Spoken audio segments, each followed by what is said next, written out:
Assalamualaikum warahmatullahi wabarakatuh. Apa kabar teman-teman? Perkenalkan, nama saya Muhammad Holil dari Program Studi Pendidikan Bahasa Inggris Universitas Pancasakti Bekasi. Oke, di video kali ini saya akan memaparkan materi tentang ragam bahasa. Ragam bahasa adalah variasi bahasa menurut pemakaian yang berbeda-beda, menurut topik yang dibicarakan, menurut hubungan pembicara, kawan bicara, orang yang dibicarakan, serta menurut medium pembicara. Bahman 1990. Seiring dengan perkembangan zaman, sekarang ini masyarakat mengalami perubahan sehingga bahasa pun mengalami perubahan. Perubahan itu berupa variasi-variasi bahasa yang dipakai sesuai keperluannya. Dalam hal ini, banyaknya variasi tidak mengurangi fungsi bahasa sebagai alat komunikasi yang efisien, sehingga dalam bahasa timbul mekanisme untuk memilih variasi tertentu yang cocok untuk keperluan tertentu, ya ini disebut sebagai ragam standar. Subianto tahun 2000. Oke, yang selanjutnya yaitu tentang penyebab terjadinya ragam bahasa.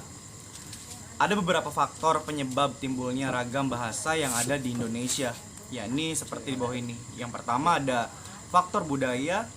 Setiap daerah mempunyai perbedaan kultur atau daerah hidup yang berbeda, seperti di wilayah Jawa dan Papua serta beberapa wilayah Indonesia lainnya. Yang kedua, faktor sejarah.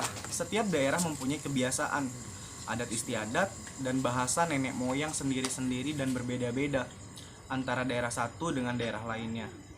Yang ketiga yaitu tentang faktor perubahan demografi.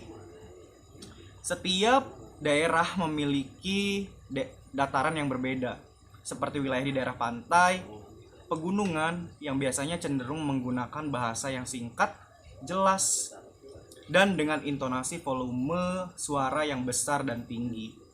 Berbeda dengan daerah pemukiman padat penduduk yang menggunakan bahasa lisan yang panjang lebar disebabkan lokasinya yang sering berdekatan dengan intonasi volume yang suaranya kecil.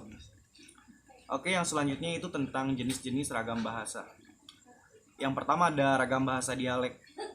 Ragam dialek atau daerah adalah variasi bahasa yang dipakai oleh kelompok bangsawan di tempat tertentu.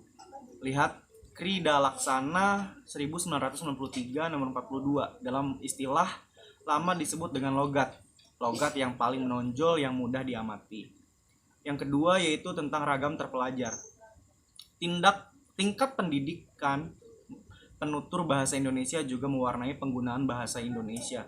Bahasa Indonesia yang digunakan oleh kelompok penutur berpendidikan tampak jelas perbedaannya dengan yang digunakan oleh kelompok penutur yang tidak berpendidikan, terutama dalam pelafalan kata yang berasal dari haliusa asing. Yang ketiga yaitu tentang ragam resmi. Ragam resmi adalah bahasa yang digunakan dalam situasi resmi, seperti pertemuan-pertemuan, peraturan-peraturan, dan perundang-undangan. Yaitu ciri-ciri ragam bahasa resmi sebagai berikut. Yang pertama, menggunakan unsur gramatikal secara eksplisit dan konsisten. Yang kedua, menggunakan imbuhan secara lengkap. Yang ketiga, menggunakan kata ganti resmi. Yang keempat, menggunakan kata baku. Yang kelima, menggunakan iyidi. Yang keenam, menghindari unsur kedaerahan.